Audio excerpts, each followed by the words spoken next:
아가서 1장 말씀을 읽겠습니다.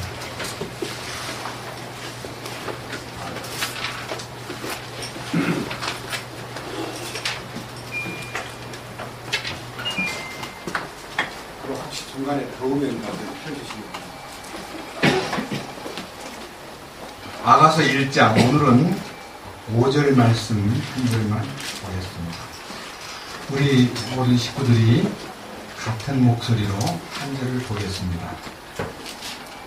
아가서 1장 5절입니다.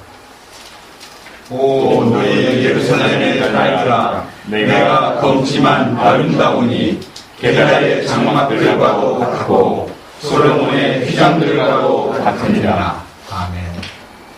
잠시 기도드리겠습니다.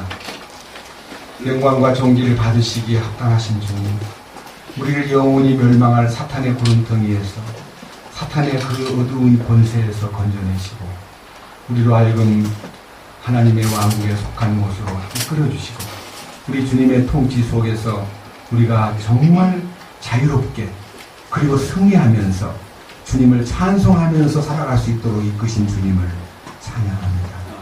오늘 이 아침에도 이 아가서의 말씀을 통해서 우리 마음 열어주시고 하늘문이 열림으로써 이 말씀이 열리고 우리의 영안이 열리고 우리의 심령 안에 주님의 말씀으로 풍성히 채워주시옵소서. 주님의 기름 부으심 안에 우리가 배우고 그 거룩한 뜻을 받들어 이 땅에 사는 동안 그리스도의 향기를 퍼뜨려 우리 주님의 놀라우신 실제를 나타내는 우리 모두가 되도록 이끄시옵소서. 우리 주 예수 그리스도의 이름으로 기도드렸습니다. 아멘. 아가서 1장 4절을 지난번에 말씀을 드렸는데 아가서 1장 4절에는 나를 이끌어 주십시오. 우리가 당신을 따라 달려가겠습니다. 왕께서 나를 자신의 방들로 데려가셨으니 우리가 당신의 사랑을 포도즙보다 더 많이 기억하리니 복바른 자들이 당신을 사랑하나이다. 이 말씀 속에는 엄청난 약속이 들어있고 왕의 침공으로 이끌려 들어갔을 때 왕과의 은밀하고도 왕과의 단독적인 그 교제 속에서 왕의 권위와 영광과 왕의 능력과 신비를 보았기 때문에 그는 그 왕 앞에서 자신을 솔직하게 말하지 않을 수 없던 거예요. 지금 오늘 이 5절은 그 영광을 배우고 나니까 자기가 얼마나 더럽고 추악하고 말로 다 못할 형편없는 존재라는 것을 알게 되었기 때문에 예루살렘 여자들에게 예루살렘의 딸들아, 나는 거룩다, 나는 거룩다 하는 말은요, 나는 더럽다, 나는 악하다, 나는 형편없는 여자다. 본래 이 술라미 여자는요, 자신을 비유할 때 게달의 장막과도 같다 하는 말을 함으로써 게달의 장막이라는 말은 게달, 이 게달이라는 사람 이름입니다. 이스마엘이 12아들이 있었는데 그의 둘째 아들이 게달입니다. 창세기 25장 12절과 13절에 이 이스마엘의 12아들 이름이 나오는데 이스마엘은 누구냐? 아브라함이 이집트 여자인 하갈을 취해가지고 낳았기 때문에 사실은 하갈은 얼굴이 검은 아프리카 사람입니다. 근데 아프리카의 껌둥이인데 아브라함하고 만나서 알을 낳는데 그 아가 거머튀튀한. 그래서 이 게달이라는 말은요, 거머튀튀한 그런 뜻이 있어요.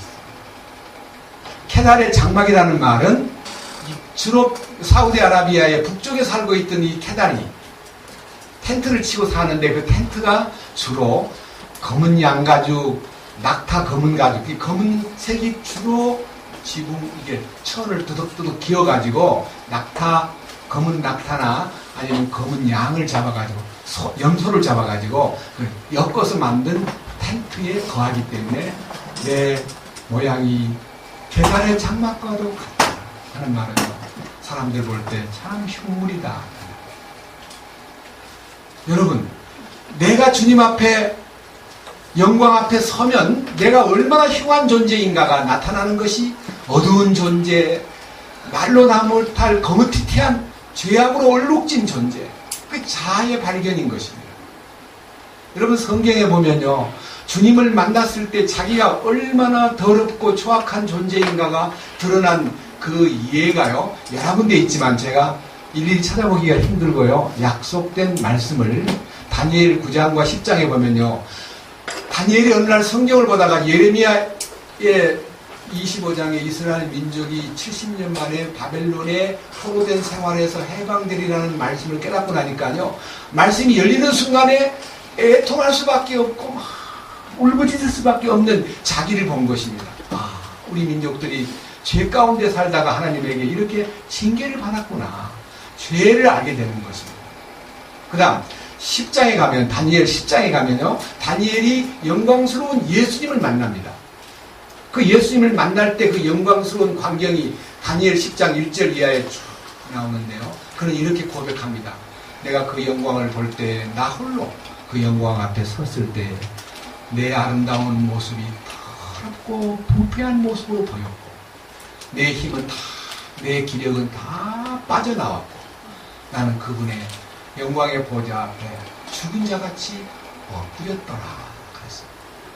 그러니까 누구든지요, 그분의 그 영광의 지성소 안에 초대받고 그분의 영광의 능력 앞에 섰을 때에 자기가 얼마나 비천하고 더럽고 추악한 존재인가를 안다는 것이 주님이 주신 놀라운 공일인 것입니다.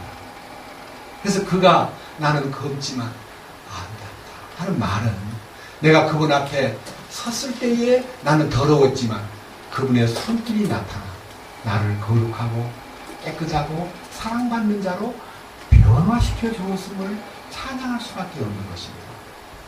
혹은 이사야 6장에 보면 여러분, 이사야가 주님의 영광을 보고 거룩하다 거룩하다 거룩하다 하는 그 영광스러운 찬양을 보면서 영광의 보좌를 보는 순간에 화로다 나여 망하게 되었도다.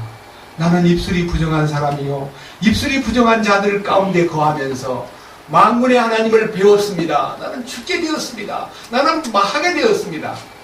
그렇습니다. 거룩한 대언자 이사야도 하나님의 영광 앞에 섰을 때에 자기는 망할 수밖에 없고 죽을 수밖에 없고 자기는 정말 추악한 존재, 더러운 입술을 가진 자라는 것을 주님 앞에 고백하지 않을 수가 없었습니다.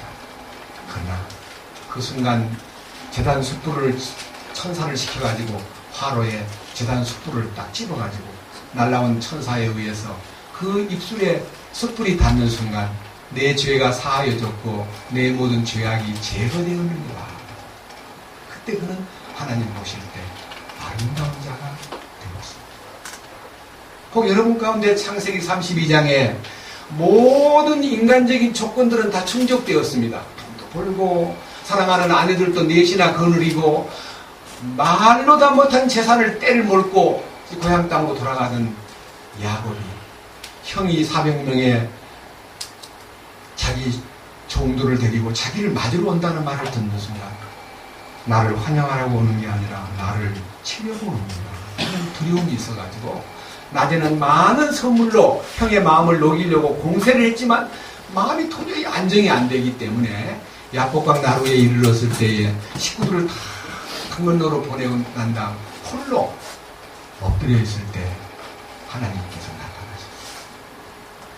그때 그날 그는 너무너무 공포와 답답함을 못 이겨서 붙잡고 누군지도 모르는 한 분을 붙잡고 나를 좀 축복해 주세요. 나를 좀 보장해 주세요. 나의 이 공포를 면하게 해주세요. 형과의 관계를 좀 풀어주세요 하고 막 어쩔 줄 모르고 너무 강하게 쥐고 있으니까 그분이 손을 가라고 아무리 말해도 손을 안 놓는데 벌써 새벽이 가까웠어요. 밤새도록 붙잡고 있었던 겁니다. 그 순간 그분이 야곱의 환도를 딱 치는 순간에 위골이 되면서 땅바닥에 쓰러졌습니다. 그 위골된 상태가 바로 병신된 나라는 뜻입니다. 병신이 되어버린 거예요. 그때 그분이 네 이름이 무엇이냐고 물을 때 제가 야곱입니다 라고 말했습니다. 야곱이라는 말은 간사한 자, 더 나쁜 말로는 도둑이라는 뜻입니다. 야곱이라는 말은 어휘가 말의 뜻이 간사한 자, 형편없는 인간, 도둑. 야곱이는 평생 동안 도둑질하면서 살았습니다. 그런데 주님께서 그래 오늘부터 네 이름을 야곱이라는 이름을 떼라. 그리고 내가 너에게 새 이름을 주머니 이스라엘이라고 하라. 그래서 이스라엘이라는 이름이 하나님과 겨루어서 네가 이겼다는 승리의 이름입니다. 그가 이겼습니까? 아닙니다. 그는 하나님께 이긴 거 아닙니다. 완전히 그는 쓰러져 버렸습니다. 그러나 그분의 승리가 그분에게, 야곱에게 전달이 된 것입니다. 그것이 야곱이 분이엘의 영광을 보는 아침이었습니다. 분이엘.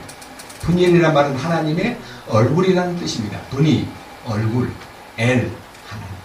하나님의 얼굴을 뵙고도 내가 죽지 않았구나.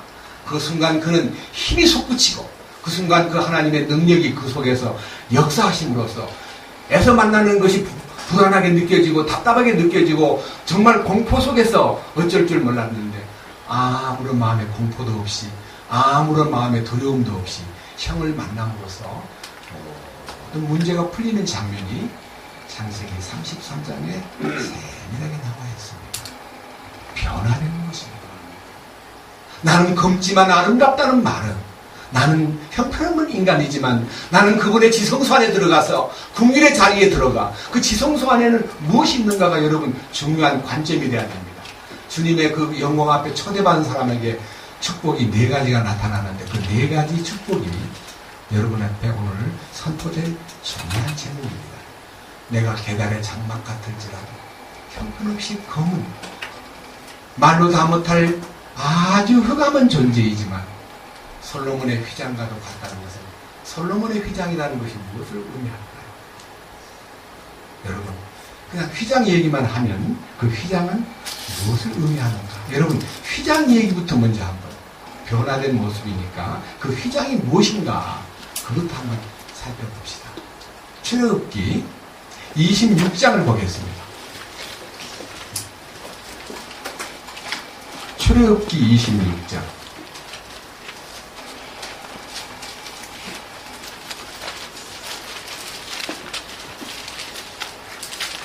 31절입니다. 출애굽기 26장 31절.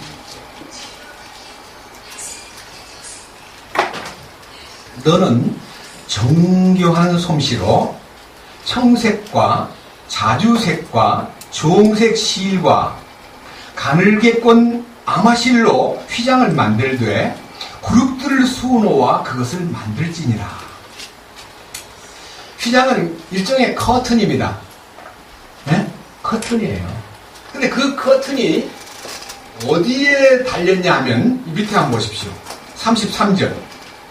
또 너는 그 휘장을 걸쇠들 밑에 달고 증언궤를 거기로 휘장 안에 들여놓을지니 그 휘장이 너희를 위해 성소와 지성소를 나누리라. 성소와 지성소를 구별하는 커튼입니다. 근데 그 커튼의 재료는 청색 실과 자주색 실과 주홍색 실과 가늘게 꼰 아마실을 엮어서 만들라. 그러니까 그 커튼의 색깔이요, 푸른 빛도 나고 자주 색깔 빛도 나고 주홍 색깔 빛도 나고 그 다음에 가늘게 꼰 아마실이 중간중간에 쫙 박혀 있는데 아주 정교하게 만들어진 휘장입니다. 근데 이 성경 안에는 색깔에도 뜻이 있습니다. 그냥 단순하게 뭐 이쁘게 보이려고 뭐 푸른 색깔에다가 주황 색깔에다가 주홍 색깔에다가 자주 색깔을 넣어라, 그게 아니고요. 푸른색은 하나님의 공의를 상징하고요, 하나님의 그 거룩함과 깨끗함을 상징합니다. 그리고 주홍색은요 붉은색인데 그의 흘린 피를 상징합니다. 그의 사랑. 그래서 하나님의 공의와 하나님의 사랑이 어우러졌을 뿐만 아니라 자주 색깔은 하나님 자신의 통치권, 왕대심을 설명합니다. 자주색이라는 것은 왕이 있는 옷입니다. 그리고 여기서 말하고 있는 이 아마실이라는 것은 세마포실이라는 말, 가늘게 꼰 아마실. 그 아마실은요, 이 요한 계시록 19장에 들어가 보면 성도들이 세마포 옷을 입었는데 그 옷을 의의 옷이라고 하고 그것을 일컬어 성도의 옳은 행실이라 하더라 그랬습니다. 맞죠? 그래서 왕이신 예수님은 공의의 하나님이시며 사랑의 하나님이시며 통치권자이신 왕이시며 그의 행하심에는 흠과 티가 없는 분이다.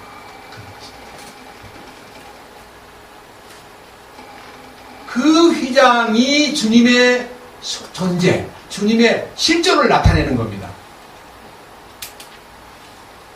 그런데 마태복음 27장에 여러분 혹시 예수님이 십자가에서 운명하시는 순간에 일어난 사건을 기억하십니까?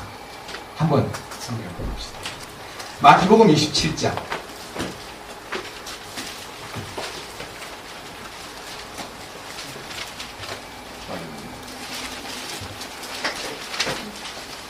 마태복음 27장 50절입니다.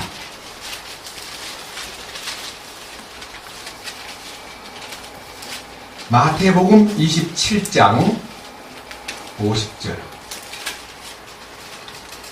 제가 50절 보고요. 여러분들은 모두 51절을 봐주시기 바랍니다. 50절. 예수님께서 다시 큰 소리로 외치시고 숨을 거두시니라. 51절. 이에 보라, 성전의 휘장이 위에서 아래까지 불로 찢어지고 땅이 진동하며 바위들이 터지고 무덤들이 열리니 잠든 성도들의 많은 몸이 일어나 그분의 부활을 위해 무덤 밖으로 나와서 거룩한 도시로 들어가 많은 사람에게 보이니라. 그러니까 휘장이 찢어지는 순간에 성소와 지성소가 딱 오픈되어 버리는 거예요.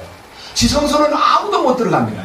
1년에 한 차례만 대제사장이 들어가서 제사 지내는 일로 한 번 들어갈 장소인데요. 그 문이 확 열림으로써 여러분 그 지성소 문이 열림으로써 우리와 무슨 관계가 있는가? 지성소가 열렸기 때문에 우리한테 무엇이 왔는가? 여러분 그거 아셔야 돼요. 지성소가 열리는 순간에 우리에게 무엇이 왔는가? 무슨 축복이 우리 안에 왔는가? 이것이 솔로몬의 휘장을 설명하기 위한 휘장의 신비입니다. 솔로몬이 성전을 지을 때 열왕기상 6장 보면요. 솔로몬이 즉위 4년 만에 솔로몬이 성전을 짓기 시작하였더라. 그런데 성전을 아주 정교하게 만드는데 그 안에 지성소라고 하는 그 자체는 하나님의 임재를 설명하고 하나님의 그 거룩함을 나타내기 위한 장소이기 때문에 성전의 외형 건물도 중요하고 성전의 부속 건물도 중요하지만 성전에서 가장 중요한 코어, 핵심이 어디냐면 지성소입니다. 여러분 우리에게는 몸도 있고 혼도 있지만 가장 중요한 장소가 영입니다. 영의 장소. 그리고 이스라엘 민족이 애굽에서 해방된 것도 중요하고 광야 생활도 중요하고 가장 중요한 장소는 젖과 꿀이 흐르는 가나안 땅. 목적지입니다. 우리는 우리가 지성소를 사모하고 지성소를 꿈꾸고 지성소라고 하는 영안의 주님과 하나 되고 가나안의 축복을 우리가 누리고 주님이 주시는 그 공급을 마음껏 우리가 향유하는 장소가 우리 삶 속에 이루어지는 것이 신앙생활의 목표요. 우리가 바라는 가장 궁극적인 종착점인 것입니다. 대부분 다 애굽 땅에서 나온 걸로 만족하고 거기서 막 온갖 지혜를 다 지니면서 한다는 소리가 영원한 속죄, 영원한 속죄. 죄 사함 받으면 과거의 죄도 용서받았지만은 현재의 죄도 용서받고 미래의 죄도 다 용서했으니까 걱정할 거 없어. 말만 하면 돼. 자백만 하면 돼. 뭐 주님 앞에 미안하다 그러면 돼. 언제까지 미안하다는 말을 끝까지 하다가 살겠습니까? 주여 죄송합니다. 주여 또 죄를 지었습니다. 주여 부끄럽습니다. 나는 연약한 존재입니다. 그렇게 하고 살랍니까? 성경에 그렇게 되어 있습니까? 우리는 예수의 피를 힘입어 속죄받은 것만 아니라 지성소에 들어갈 수 있는 놀라운 축복을 결정해 놨기 때문에 지성소에 들어가는 여러분 모두가 돼야 되는 거예요. 히브리서 10장. 히브리서 10장입니다.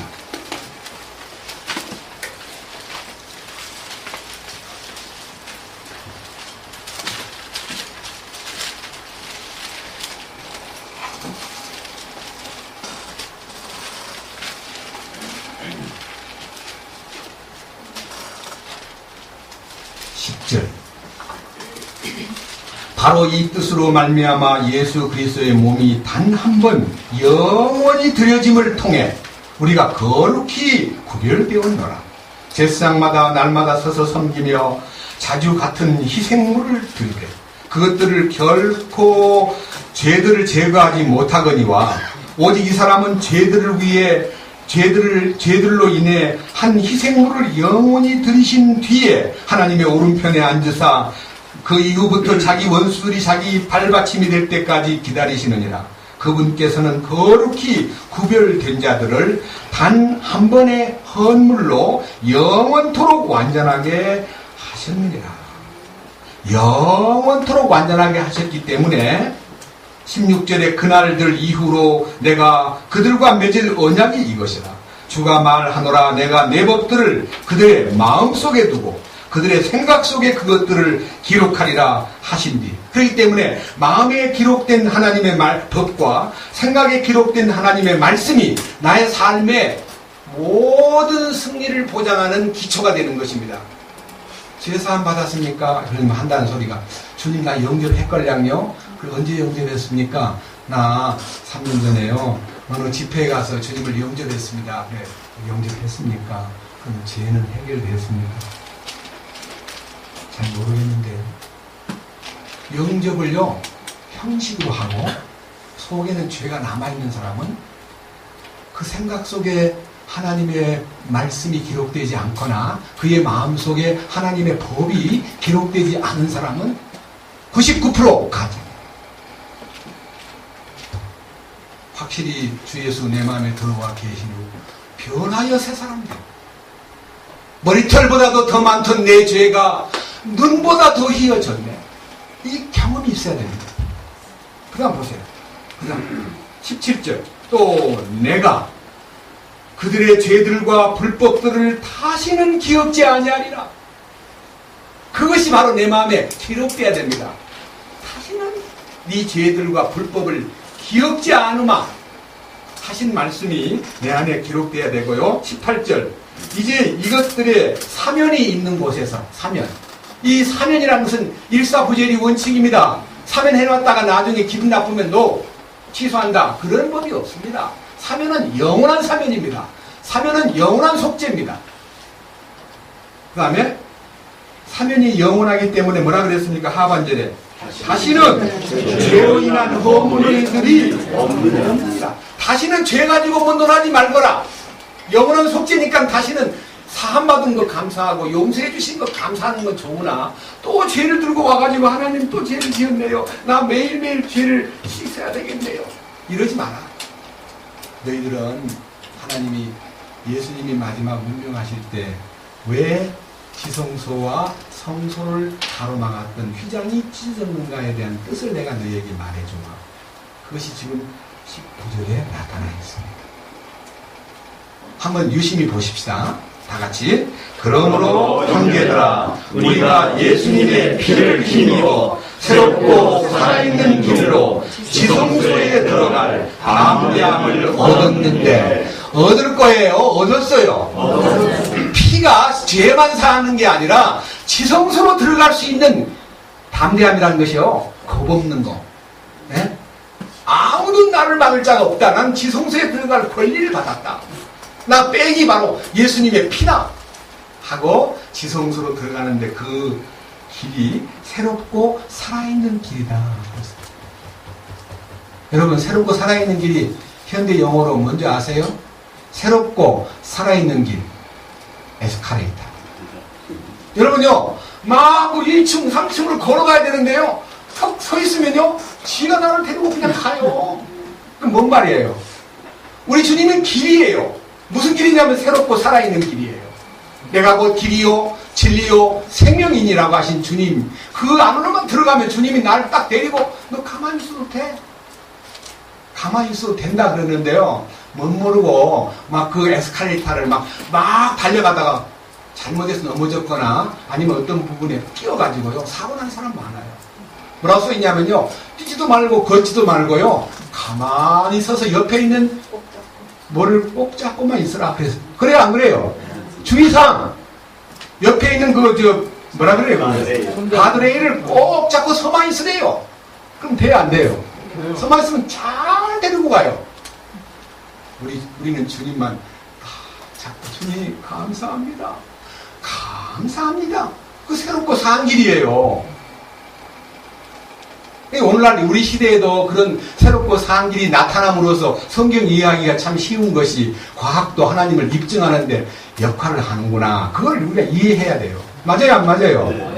그 과학이라는 게 하나님의 원리를 설명하기 위해서 하나님의 모든 능력과 창조물의 모든 신비를 캐내가지고 그것을 문자화하고 구체화시킨 것이 과학이잖아요. 어떻게 그 과학을 가지고 하나님을 대항한단 말입니까? 그래서 그 다음 20절 이 디테일입니다. 다 같이요. 이 길은 그분께서 우리를 위하여 휘장 곧 자기 육체를 통해 거룩히 구분하신 것이니라. 우리 주님의 육체가 휘장이라는 거예요. 네?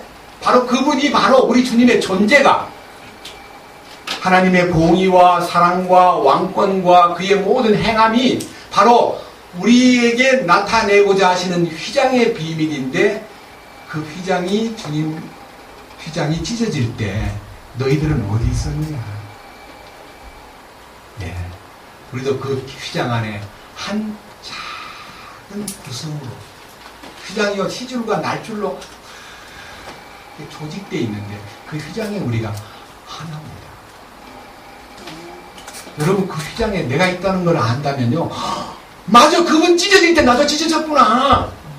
어머나, 나는 맨날 나를 찢어버리려고 나를 죽여주시옵소서. 이 성격이 못됐습니다. 이놈이 참 망할 놈인데 이 망할 놈이 자꾸 망할 말을 자꾸 하고 못된 짓을 불러하고 아주 강팍하기 짝이 없습니다. 주여 죽여주시옵소서. 맨날 며칠 금식을 하면 자기가 죽습니까? 여러분, 자기를 죽이라고 성경이 어디 그리 되어 있어요?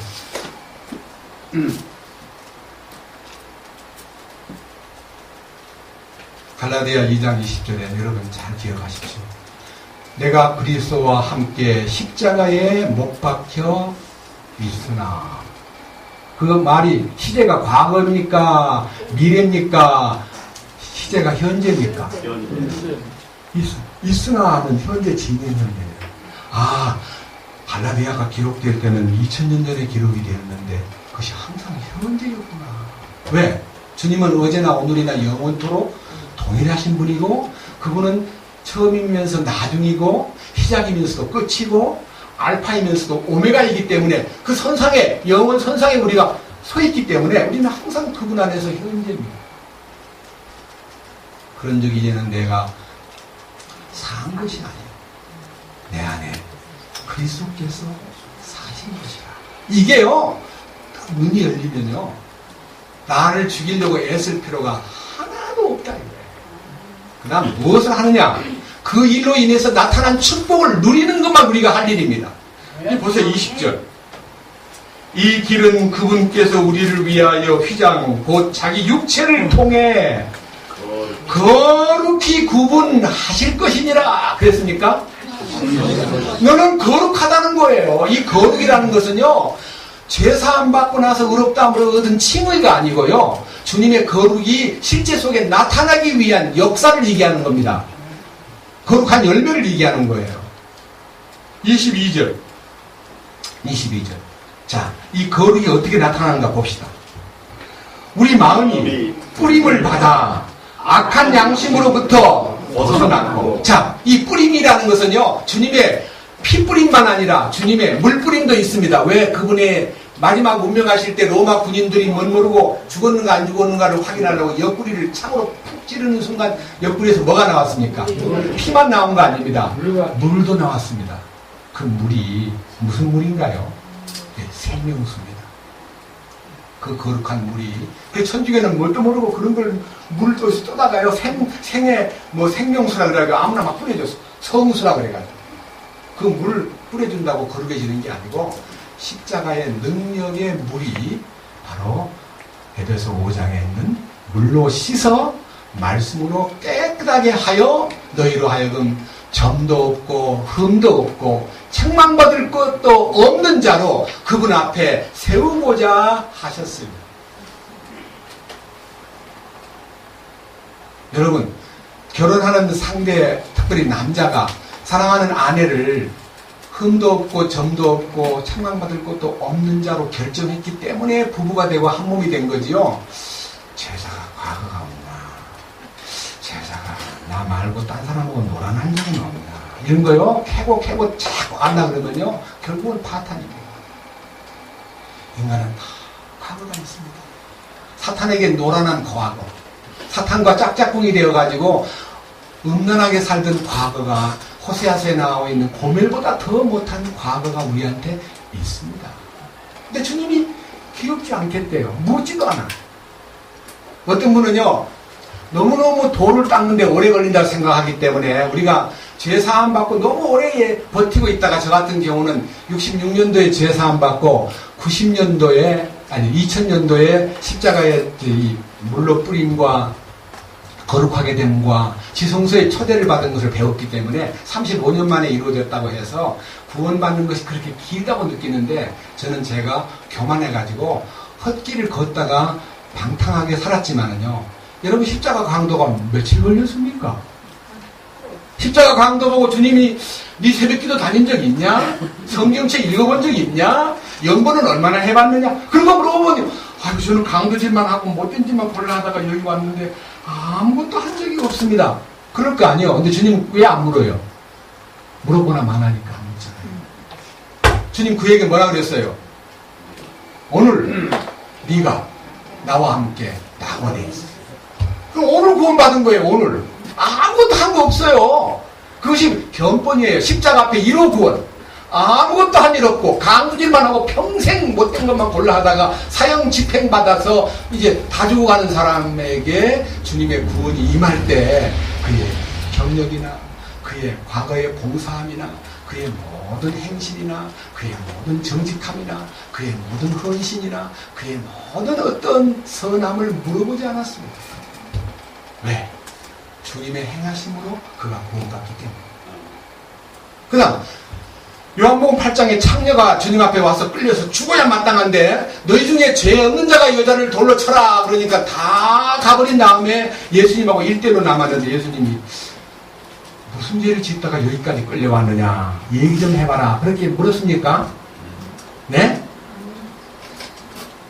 아마 그 여자는요 너무 황송해가지고 그렇게 물었다면요 도망가 버렸을 거예요. 너무너무 무서워가지고 자기가 행한 과거가 너무 복잡하고 얽혀있기 때문에 주님이 그 질문, 과거를 묻는 질문을 했다면 그 여자는 도망을 가버렸을 겁니다. 근데 주님은 그 여자에게 과거를 묻지 않았어요. 니 좀 오래 걸리겠다. 니 행실 너무 방자하고 너무 지저분해서 니가 바로 되려면 꽤 시간이 좀 걸리겠다. 그렇게 말했으니까 네? 주님이 나도 너를 정죄하지 아니하노니 가서 다시는 죄를 범하지 마라. 그게 뭔 말입니까? 이제 그 여자가 다시는 죄를 안 짓고 살았다는 기록이 있습니까? 네? 없지요. 그러나 주님이 그 여자에게 다시는 죄를 범하지 말라고 말씀하시면서 주님이 그에게다가 딱 인증서, 다시 말하면 주님의 보증서를 붙여주었습니다. 그 여자에게. 성경에서 본 적이 있습니까? 요한복음 8장 봅시다. 요한복음 8장.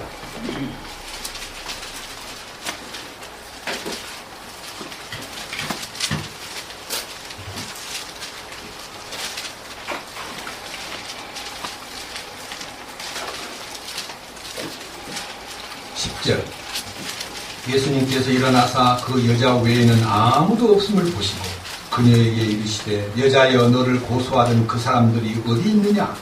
아무도 너를 정죄하지 아니하였느냐? 하시니 그녀가 이르되 주여 아무도 하지 아니하였나이다. 하매 예수님께서 그녀에게 이르시되 나도 너를 정죄하지 아니하노니. 다 같이 따라해 보십시오. 가서 다시는 죄를 짓지 말라 하시니라. 그러면 이 사람이요, 네, 제가 다시는 죄 안 짓게요. 대답했습니까? 안 했습니까? 대답 아무것도 안 했습니다. 안 했지만 주님이 그 순간 그때에 그녀에게 보증서, 인증서, 죄짓지 않고 살 수 있는 하나의 놀라운 진리의 등대를 그에게 약속했습니다. 그것이 바로 12절입니다. 같이 봅시다. 그때 예수님께서 다시 그들에게 말씀하여 이르시되 나는 세상의 빛이니 나를 따르는 자는 어둠 속에 다니지 아니하고 생명의 빛을 얻으리라 하시니라. 그러니까 그 여자를 비롯해서 그 둘러선 많은 주님의 그 능력을 바라보는 사람들에게 나는 세상의 빛이다. 나를 따르는 자는 어둠에 다니지 않는다. 나를 따르는 그에게는 바로 생명의 빛을 준다. 생명의 빛이, 주님의 생명이 속에서 역사하면 죄 지울 수 있어요, 없어요? 없어요. 주님의 생명이 그 안에 거하면, 또 그 생명 안에 그가 거하면 죄를 지을 수 없다고 약속했습니다. 요한복음 후편의 얘기가 요한일서 3장에 있습니다. 같이 보겠습니다. 요한일서 3장.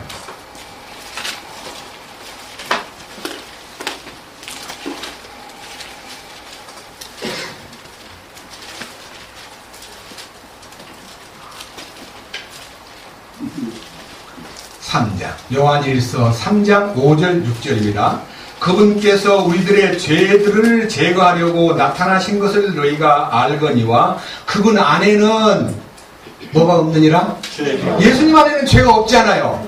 자, 그 다음 6절 누구든지 예수님 안에 거하는 자는 죄를 짓지 아니하나니 누구든지 죄를 짓는 자는 그분을 보지 못하였고 알지도 못하였느니라. 그러니까 예수님을 안다 그러면서요 죄하고 타협하고 간간히 죄를 지으면서 하는 말이 육신인데 어떻게 죄를 안 짓냐. 여러분과 죄 안 짓는 사람 나와보시오. 당신 죄 안 짓어? 거짓말하지 마시오. 맨날 죄를 지을 수밖에 없는 환경에 살고 있는데 죄를 안 짓다니. 이렇게 해서 죄를 안 짓는 것이 비정상적이고 죄를 짓는 것은 당연한 인간의 어쩔 수 없는 운명이라고 말하는 분들이 우리 가운데 너무 많습니다. 우리 주변에. 그러나 더 들어보십시오. 3장 8절 만약 어떤 사람이 죄를 범한다면 그는 어떻게 해요? 마귀하고 관계가 있는 거다. 마귀 편이다. 마귀한테서 조종당하고 마귀가 죄를 짓게 만들고 있는데 네가 죄를 짓는다면, 네가 성을 낸다면, 네가 나쁜 말을 한다면, 네가 남한테 상처 주는 말을 한다면 너는 마귀한테 지금 지배받고 있는 거다. 죄를 범하는 자는 마귀에게 속하나니 마귀는 처음부터 죄를 짓느니라. 하나님의 아들이 나타나신 목적은 이것이다. 하나님의 아들이 세상에 나타난 것만 아니라 어디 나타났어요? 내 안에 오시지 않았어요? 어피어리. 내 안에 나타나신 거예요. 내 안에 나타나신 목적은 뭐라 그랬어요? 이것이니 곧 그분께서 뭐 하려고 왔다고요? 마귀의 일을 멸하시려는 것이라. 마귀의 일이 뭐예요? 마귀가 죄 짓는 일을 하잖아요. 나 죄 안 짓게 하는 게 아니라요, 마귀가 죄 짓게 만드는 마귀를 쫓아내버리는 거예요. 마귀가 속에서 물러가 버리는 거예요. 마귀가 물러가면 어떤 일이 벌어집니까? 9절 다 같이요. 누구든지 하나님에게서 난 자는 죄를 범하지 아니하나니 이는 그분의 씨가 그 속에 머물러 있기 때문이라. 그는 하나님에게서 났으므로 죄를 지을 수 없느니라. 죄를 지을 수 없다는 것이 너무나 확고한 약속이고 그 지성소 안의 삶인 거예요. 저는 이 부분을 알기까지요 너무 많은 세월이 흘렀습니다. 이 부분을 알기까지 요한일서를 읽을 때마다 겁나고요. 요한일서가 왜 이렇게 어렵던지요. 약 35년 동안 요한일서를 읽을 때마다 이거는 너무 어렵다. 이게 왜 이렇게 안 되지? 뭐야 이게? 이거는 무슨 천사 얘기야? 이거는 하늘로 가야 되는 거 아니야? 이렇게 생각하면서 끙끙 앓고 살다가 십자가의 지성소의 축복을 발견한 후 어느 날 놀라운 축복이 열리면서 제 속에 내가 하는 것이 아니구나. 주님이 하시는구나. 내가 의로워지거나 거룩해지거나 완전해지는 것이 아니라 주님의 완전하신 속으로 들어가는구나. 주님의 거룩하신 속으로 들어가는구나. 그걸 알고 나니까요, 그렇습니다. 내가 검다는 것 때문에 6절을 보면요, 예루살렘 여자 처녀들이 막 술람미를 흘겨봐요. 왜 흘겨보냐? 저희는 여자가 어떻게 솔로몬에게 이쁨을 받다니, 나 정말 이해가 안 가. 예루살렘 여자들이요, 그 초원에서 포도원에서 일하면서 막 얼굴이 시커먼 데다가 또 햇빛을 쬐가지고 더 검어져 있는 여자가 아무리 봐도 솔로몬에게 이쁨을 받을 만큼만 여자가 아닌 것 같은데, 그러니까 흘겨보는 거예요. 처음에는 예루살렘의 딸들이 그녀를 흘겨보았다라고 기록되어 있습니다. 그러나 그는 이렇게 말합니다. 나는 비록 계달의 장막 같을지라도 솔로몬의 휘장과도 같다. 이 말은요, 솔로몬을 설명할 때는요, 왕이신 세 가지 종류의 왕이 있습니다. 사울왕. 왕은 왕인데 자기가 왕노를 하려다가 패망한 사람이에요. 자기를 나타내려다가 망한 왕이에요. 이게 우리예요. 우리. 역시 구원받은 사울왕 같은 나. 근데 사울왕은 주님의 기름 부은 다윗을 죽이려고 정치하던 40년 동안요, 40년 즉위 기간 동안에 사울 왕이 왕 되고 나서 블레셋과의 전쟁에서 나이 17살밖에 안 된 다윗이 블레셋 장군 골리앗을 무찌르고 너무너무 기분이 좋아서요, 그 다윗을, 아직도 나이도 어린 다윗을 자기 사위로 삼을 뿐 아니라 딸을 미가를 주고, 그러니까 공주를 줌으로써 사위가 되고, 그 다음에 그 나이 어린 미성년자를 군대 장관, 우리 같으면 군대 총사령관을 맡긴 거예요. 근데 그가 포상을 받고 집으로 이제 부대가 돌아오는데 막 국민들이 막 그 승전보를 듣고는 막 노래를 부르는데, 그 노래 가사 속에요, 사울이 죽인 자는 천천히 로세, 그러나 다윗이 죽인 자는 만만이로다. 그러니까 사울왕이 큰일 났네. 만만? 나보고는 천천? 아니, 그럼 저놈이 왕 되겠네? 저놈을 죽여야지. 그날부터 이 나사가 풀려버린 거예요, 사울은. 그래가지고 남은 기간 동안, 퇴위 기간 동안, 길보아 산에서 죽을 때까지 근 30년이 넘도록요, 자기가 40년 가까이 죄의 기간 동안에 하나님의 뜻을 이루는 가장 첫 번째 관문이 아말렉을 소멸하라, 아말렉을 제거하라, 아말렉을 시도 없이 말려버리라는 것이 그 아말렉이 자기 속에 들어있는 욕심입니다. 근데 아말렉의 살찐 소와 살찐 양이 탐나가지고, 야, 다 죽이면 어떡하냐? 따로 모아놔라. 포동포동한 저 소하고 양은 따로 모아놓으란 말이야. 그거는 삐쩍 마르고 병들고 야윈 것만 없애고요, 참 포동포동한 것은 딱 모아놨는데 사무엘이 와가지고 제가 말씀대로 다 이행하였나이다 하고 보고를 할 때, 저기서 들려오는 소소리와 양소리는 무엇을 의미합니까? 그거 하나님께 제사 드리기 위해서 따로 모아놨습니다. 그래서 솔로몬의 얘기 가운데서, 사무엘의 얘기 가운데 가장 명언, 순종이 제사보다 나아요. 하나님 앞에 순종하고 그 도를 쫓는 것이, 듣는 것이 수양의 기름보다 나은지. 왕이 하나님의 명령을 어기고 망령된 일을 하였으므로 하나님께서 왕을 버리셨나이다. 버림받은 왕으로 나중에 악신이 들어와가지고 미친 세상을 보내면서 다윗을 죽이려고 그렇게 발버둥친 것이 누구냐?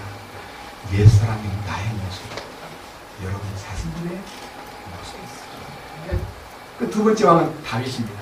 다윗은 누굽니까? 양치던 목동입니다. 학교는 하나도 안 다녔습니다. 학벌도 없습니다. 철학을 공부한 것도 아닙니다. 하나님께서 그를 보는 순간에 다윗을 만나니 내 마음에 합한 사람이라, 내 뜻을 다 이루게 하리라.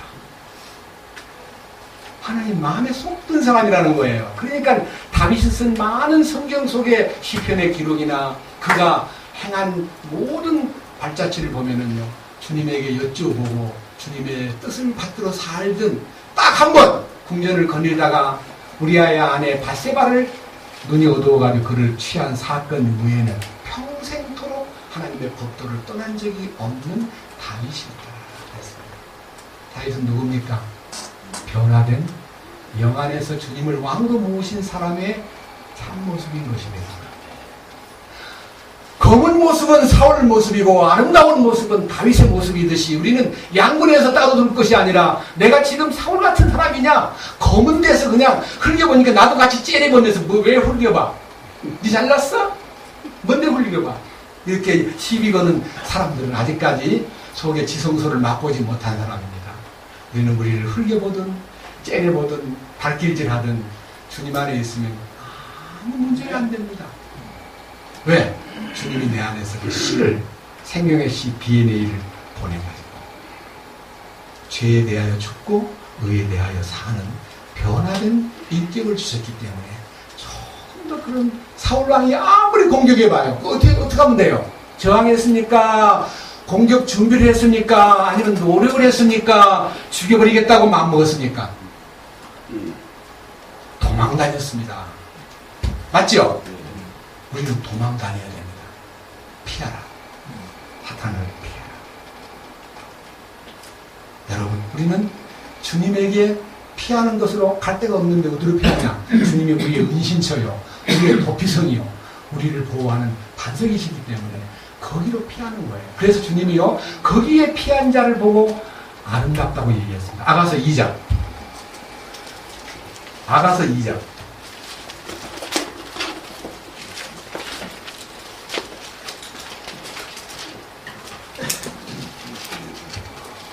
찾았습니까? 아가서 2장 14절. 오 바위 틈과 계단의 은밀한 곳에 있는 나의 비둘기야. 여러분, 이 비둘기가 누구냐면 술람미 여자입니다. 주님의 총애를 받은 변화된 사람입니다. 여기 말하고 있는 바위 틈이나 계단의 은밀한 곳은요, 십자가의 그늘입니다. 예? 이 비둘기가 바위 틈 은밀한 곳에 숨어 있듯이 우리가 주님의 그 품 안에, 우리가 주님의 은신처 속에 공격당할지라도 거기 숨어 있음으로써 주님이 너무 깊이 숨어 있으니까 얼굴도 저 숨어 있는 모습 보세요. 너무너무 부끄럽고 너무너무 안타까우니까요, 고개 숙이고 뭐 땅만 보고 숨어 있는 거예요. 근데 주님이요, 그 십자가 그늘에 숨어 있는 그 알을 보고요, 비둘기야, 네 얼굴 좀 보여다오. 보세요. 나로 네 얼굴을 보게 하라. 그 다음에 네 목소리를 듣고 싶다. 그 다음 뭐라 그랬어요? 네 목소리가 달콤하며 네 얼굴이 아름답도다. 누가 누구에게 한 말입니까? 솔로몬이 술람미 여자에게 한 말이에요. 이 말이 우리에게 들려와야 됩니다. 주여, 내가 무엇이 아름답습니까? 그러나 주님이 채워지면 아름다워집니다. 마음의 화평한 얼굴을 빛나게 하려도 그렇습니다. 얼굴이 예뻐지는 것은 색깔이 아닙니다. 성형수술이 아닙니다. 화장 잘하는 거 아닙니다. 화장 하나도 안 해도요, 이 마음에 샘솟는 주님으로 충만될 때에 얼굴은 꽃이 핍니다. 그래서요, 여러분, 사랑하는 아내가 가장 이쁠 때가 언제인 줄 아세요? 멋있게 막 화장을 멋있게 하고 그러고 나서 성질 내면요, 하나도 이쁜 것이 안 보여요. 그런데 얼굴에 화장기가 하나도 없는데도요, 기뻐서 찬송 부르면서 세상 사람 나를 부러워 아니하여도 나도 또한 세상 사람 부럽지 않네. 하나님의 은혜를 생각할 때에 할렐루야 찬송이 저절로 나네. 그때가 맞아요, 안 맞아요? 여기 십자가 그늘에 숨어 있을 때, 야야야야, 얼굴 좀 내놔라. 네 목소리를 듣고 싶다. 그래서 우리가 이 교제 속에서요, 주님이 나의 목소리를 듣고 싶어 한다는 걸 알면요, 주님 감사합니다라고 한마디 더 하면 좋은데요, 꿀먹은 벙어리처럼 맨날 앉아가지고 딴 사람만 쳐다보는 거예요. 딴 사람 말하는 거 조금 뭐지 약간 삐딱하면 저울질해가지고 시원치 않게 말하는데 판단사만 돼 있고, 이게 말이나 됩니까? 우리 마음에 주님을 노래하고 찬양하고 선포하고, 주님 너무 감사합니다. 말하고 싶어요. 이 속에서 내 마음에 말하고 싶은 마음이 포도주가요, 푸대를 터트리고 나올 것 같은 심정이 돼야 되는 거예요. 그냥 보세요. 왜 아름다운가? 뭘 보고 아름답다고 했는가? 여러 가지 얘기가 많은데요. 자, 4장 6절. 4장 6절입니다. 아가서. 날이 새고 그림자들이 달아나기 전 내가 몰약의 산과 유황의 작은 산으로 가리라. 그래, 몰약은요, 주님의 죽으심의 향기가 있는 산이고요. 유황의 작은 산은 주님의 부활의 능력과 축복이 흐르는 산입니다. 이게 내가 십자가로, 내가 부활의 아침으로 달려가리라. 그럼 뭐가 나타나요? 그때 7절 다 같이요. 내 사랑아, 네가 전적으로 오였보니 내게는 아무 흠이 없구나. 주님께서요, 그 십자가 안에 들어가서 부활의 능력 안에 딱 붙들리니까요, 네가요 그냥 이쁘다가 아니에요. 어떻게 해요? 뭐라고 했어요? 전적으로 이쁘다 했어요. 야, 이게 보통 얘기입니까? 오, 주님, 내가 이쁜 것도 하나도 없고 난 사람들한테 이쁨을 받지도 못하고 컸는데 주님이 나를 이쁘다니요. 주님 감사합니다. 나보고 아무 흠이 없다고 말씀하시에요. 제가 얼마나 흠이 많고 제가 얼마나 참 약한 자인데, 주여 정말 감사합니다. 그런데요, 주님이 나를 보고 전적으로 흠이 없다고 말하면서 너무 예쁘다 그러니까요, 나도 주님을 딱 보는 순간에 나도 모르게 눈 하나가 딱 감겨버린 거예요. 눈 두 개가 감기면 안 보이는데요, 하나만 감으면 뭡니까? 윙크잖아요. 예? 이 보세요. 여기 뒤에 9절. 내 누이 내 정혼자야. 이 신랑이 신부 보고 한 말이에요. 우리 주님이 나보고 한 말이에요. 우리 보고 누이래요. 약혼자래요. 네가 내 마음을 빼앗았구나. 주님이 마음을 뺏긴 거예요, 우리한테. 그래서 하는 말이, 네가 네 한쪽 눈으로 나를 보고 네 목에 목걸이 하나가 어떻게 내 마음을 빼앗는지 모르겠구나. 목걸이가 누가 준 거예요? 주님이 준 거잖아요. 여러분, 우리나라 속담에도요, 구슬이 서발이라도 뭐요? 깨워야 법이잖아요. 목걸이는요, 구슬 하나만 차고 있는 게 목걸이가 아닙니다. 줄에다가 보석을 쭉 담아가지고 착, 그 다음에 목에다 딱 걸었는데, 누가 그 목걸이를 준 거냐? 말씀 속에 주님 주신 축복의 보화 같은 말씀들이요, 전부 주님 주신 진주나 주님 주신 그 보화를 꿰가지고, 주여 나는 주님 주신 것밖에 없습니다. 여러분, 사랑하는 신부가요, 남편 앞에 목걸이를 찾는데 옛날에 애기 준 걸 차고 나가면 되겠습니까? 어디서 났어 목걸이? 그랬더니 옛날에 당신 사귀기 전에 남자가 준 거야 그러면요, 이혼감이에요. 우리 주님이 주신 목걸이에요.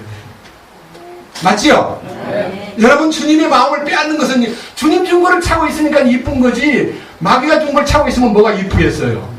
주님 주신 그 이쁘다는 말에 너무 매료돼가지고 너무 좋으니까요, 표현을 못해가지고 주님 얼굴에 안경 끼면 작게 보이니까. 여러분 보세요. 주님 보면서 이렇게 하세요. 주님, 제가 집사람한테 이렇게 한번 해보세요. 너무 통해요. 딴 사람한테 말하면 안 통해.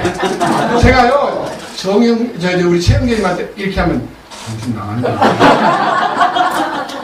제가요, 설자매님한테 이러면요, 말씀 전하는 사람이 미쳤나? 이래요. 근데 제가 집사람한테다가 이렇게 하면요, 자기도 이렇게 할 거예요.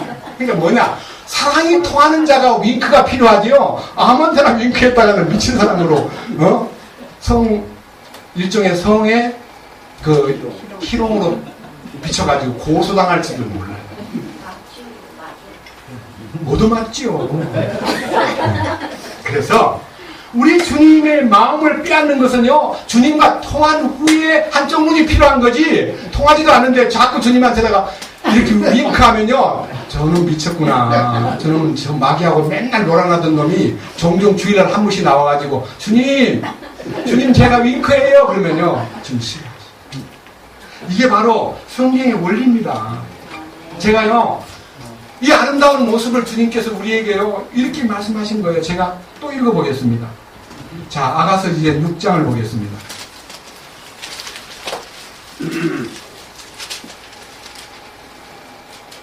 아가서 6장 8절.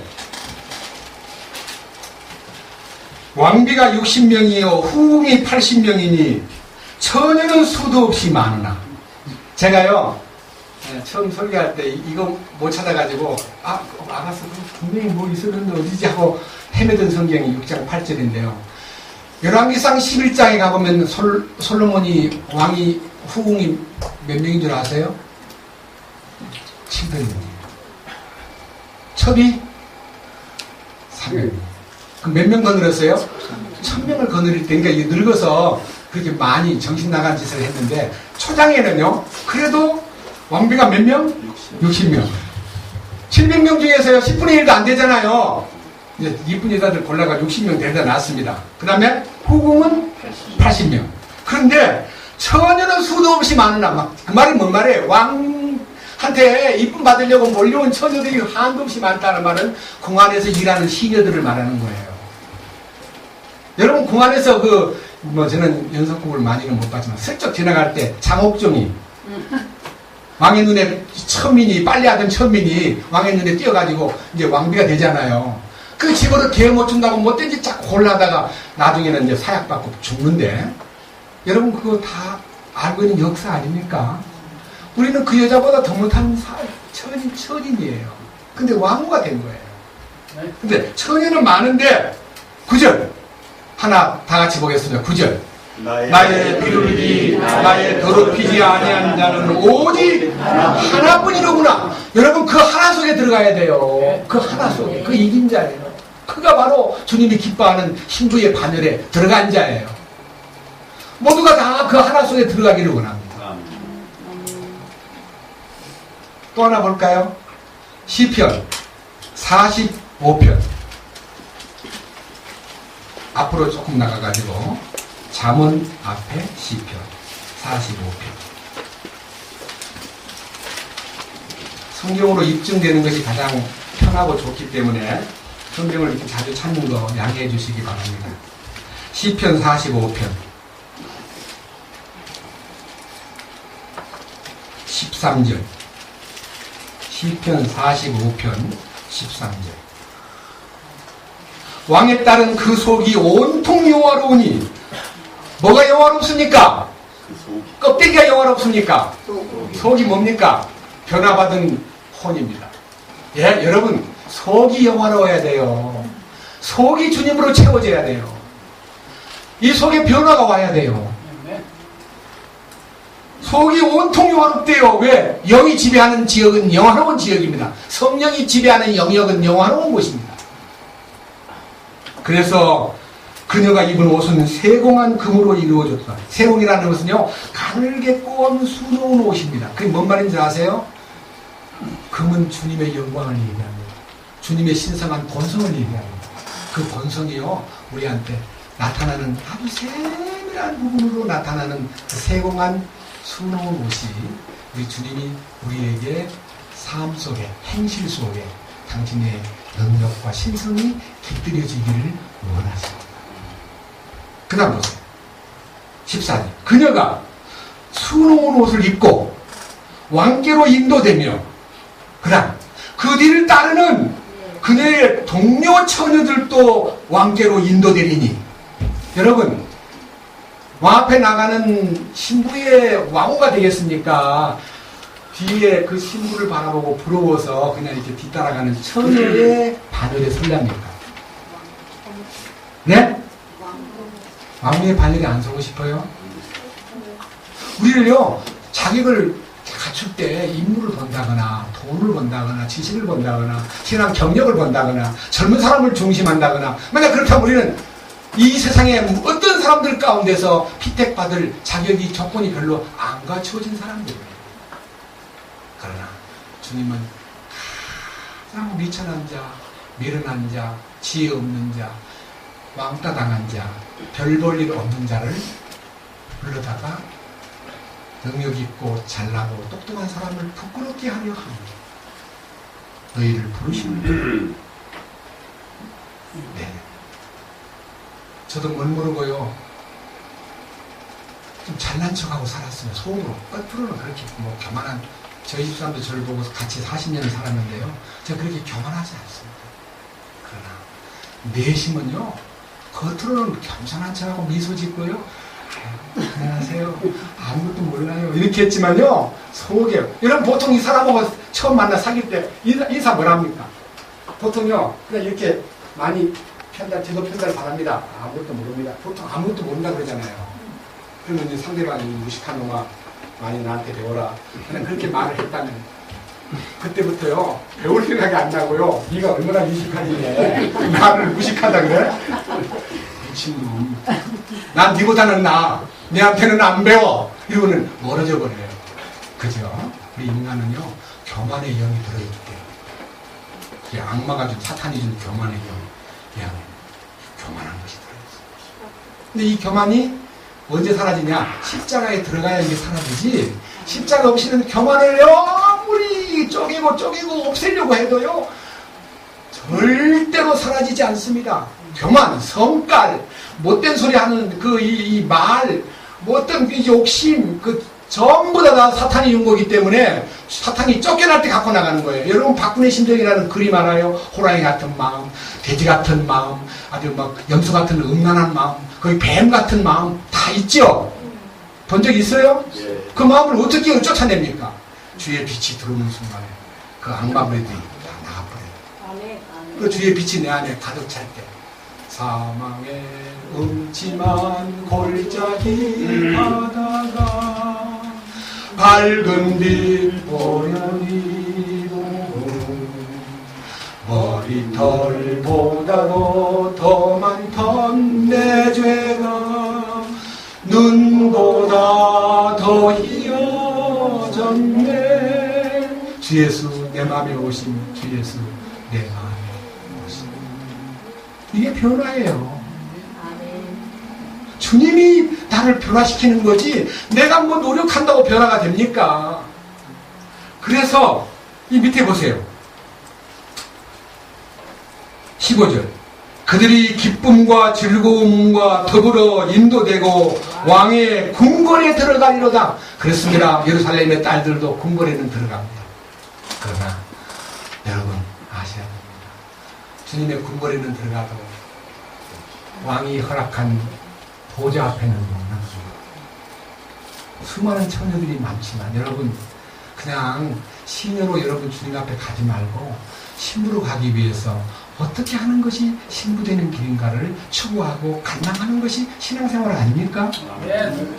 그냥 우리가 그냥 내가 못났으니까 뒤에 신녀 노릇만 해도 돼. 여러분 그렇게 주님 앞에 가서 신녀로 살리겠습니까? 신부를 주님이 만들기 위해서 우주를 창조했고요. 주님의 짝을 만들기 위해서 아담을 만들어 놓고도 하나님의 마음속에 홀로 있는 것이 좋지 못하구나 하고 느낀 그 하나님의 마음이 바로 아담의 마음속에도 외로움이 보였듯이 하나님도 그 아담 홀로를 놓고 외로워하셨습니다. 하나님은 외로워하시는 분입니다. 그래서 우주를 창조하신 목적은 당신의 짝을 만들기 위해서 우주를 창조했습니다. 맞지요? 네. 우리 주님 우리 짝 만들려고 이렇게 오랜 6,000년의 기간을 보냈는데 그 작업이 얼마나 정교하고 얼마나 전능자께서 당장 뚝딱하고 우주를 만들듯이 여자를 만들 수 있는데 왜 여자를 그렇게 오랫도록 그분이 기다리고 정교하게 만들려고 역사하십니다. 당장 오시면 될 텐데 왜 금방 안 오십니까? 아직 신부가 완성이 안 된 거예요.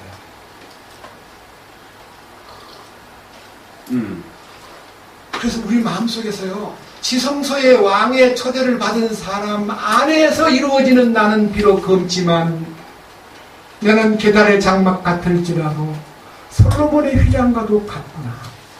주여 당신의 영광스러운 그 지성소의 즐거움을 저 안에 허락하소서. 지성소 얘기를 결론 내기 위해서 히브리서 9장을 보겠습니다.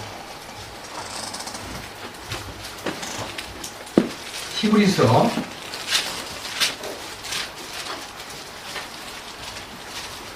9장입니다.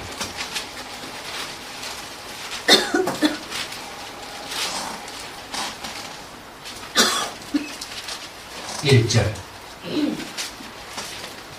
우리 가만히 보니까 김춘 여사님도 성경 잘 찾으시네. 네, 그냥 금방 찾으시네. 너무 이쁘게 보이네요. 네, 히브리서 9장. 예. 예, 1절.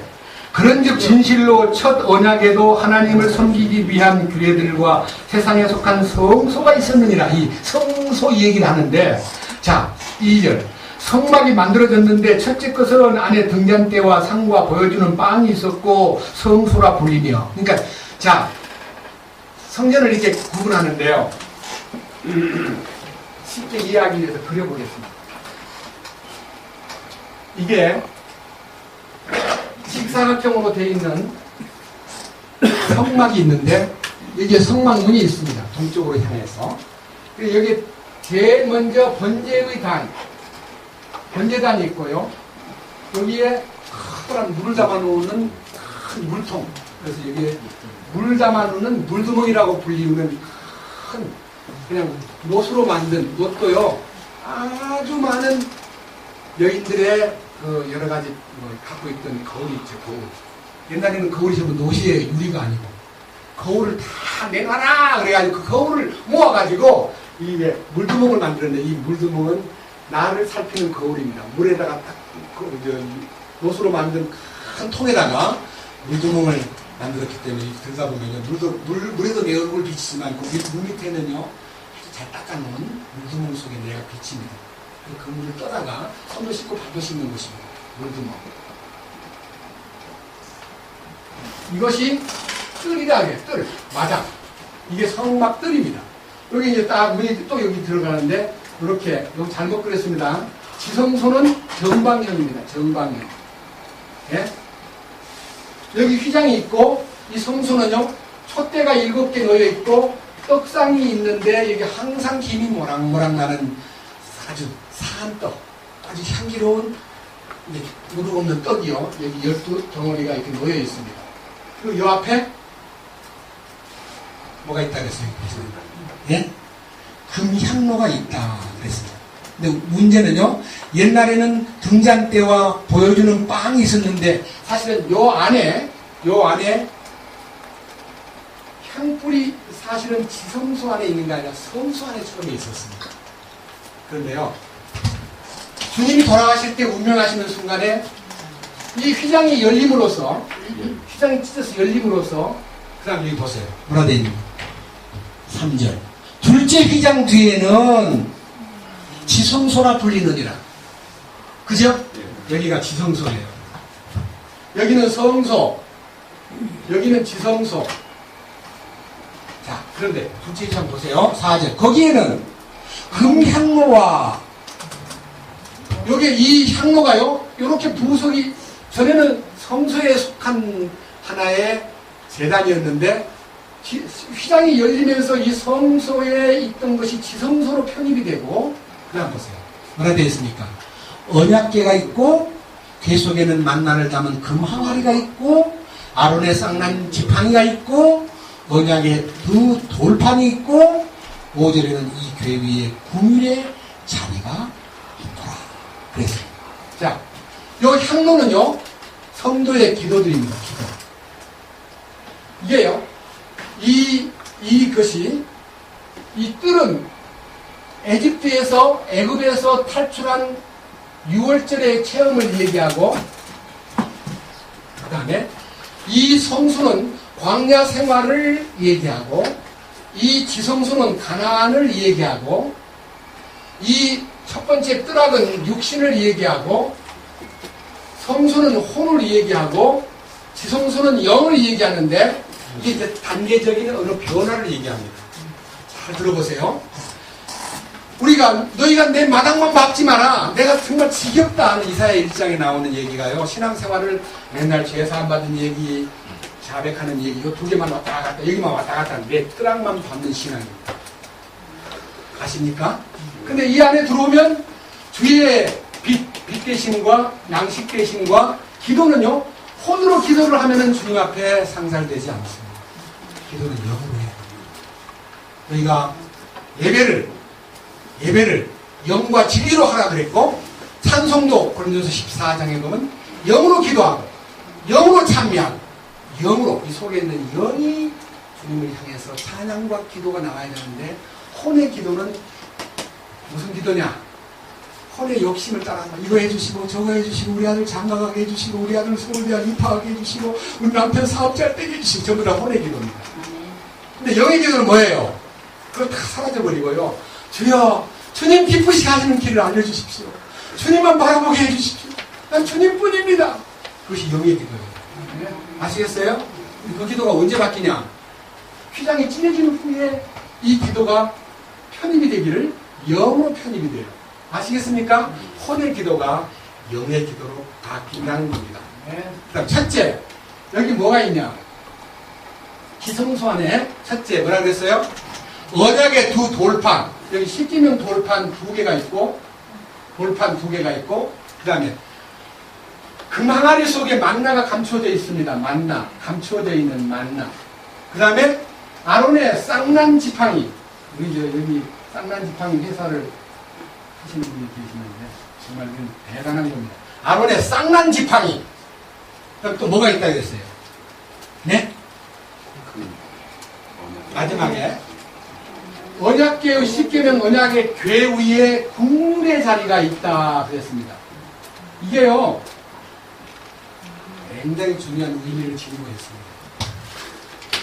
우리가 죄인으로서 그분 앞에 문을 열고 들어와서 그의 문이 나는 문인이라 하신 그 문 앞에 들어와 십자가에 흘리신 피를 보면서 주여 나는 죄인으로서이다. 나를 긍휼히 여기소서라는 말을 한번 했습니다. 지은 죄를 씻기 위해서 긍휼을 구했지만은요 이 지성소에 들어가가지고 주님이 나의 존재를 나라는 인생이 너무나 불쌍한 존재입니다. 나는 아무것도 할 수 없는 존재입니다. 제가 지난 주일날 크리스찬이라는 단어는 크리스토라, 크라이스트라고 하는 앞에 놓여있는 단어에다가 이 IAN이라는 이 말은 이니셜인데 I는 나를 말하고 A는 M, 이라는 뜻이고 N은 nothing, 나는 아닙니다 라고 말하는 사람이 크리스찬이다 이거예요. 나는 아니올시다라고 말할 수 있어야 돼요. 말로만 아닙니다 아닙니다 하면서 속에서 막 올라오는 사람은 거짓말쟁이고 진심으로 주님 앞에 주여 나는 아닙니다. 주님뿐입니다. Only Jesus라고 말하는 사람이 크리스찬이다 이거예요. 그 사람에게 뭐가 나타나냐면 십계명의 원리 가운데 2개의 원리가 있습니다. 하나는 위로 하나님을 사랑하되 마음과 뜻과 지혜와 정성과 힘을 다하여 그를 사랑하고 그 다음에 내 이웃을 내 몸처럼 사랑하라 하신 이 말씀이 모든 성경 계명의 완성입니다. 율법은 사랑이 율법의 완성이라고 로마서 14장에 나와 있죠. 그게 뭔 말이냐? 이 사랑이 주어지는 거예요. 무슨 사랑이냐? 하나님을 사랑하고 사람을 사랑하는 힘이 지성소 안에서 이루어지는 거예요. 뭐 때문에? 긍휼을 얻었기 주님의 긍휼을 힘입어서 나 자신이 부서져 버렸기 때문에 그 사랑을 실현할 수 있고 약속이 2가지가 나타나는데 하나는 만나라는 감추어진 말씀을 주고 감추어진 말씀 매일매일 얻어먹던 만나가 아니고 주님이 따로 보관해둔 만나를 그때 감추어진 만나를 이긴 자에게 주듯이 우리가 감추어진 만나를 먹었습니다.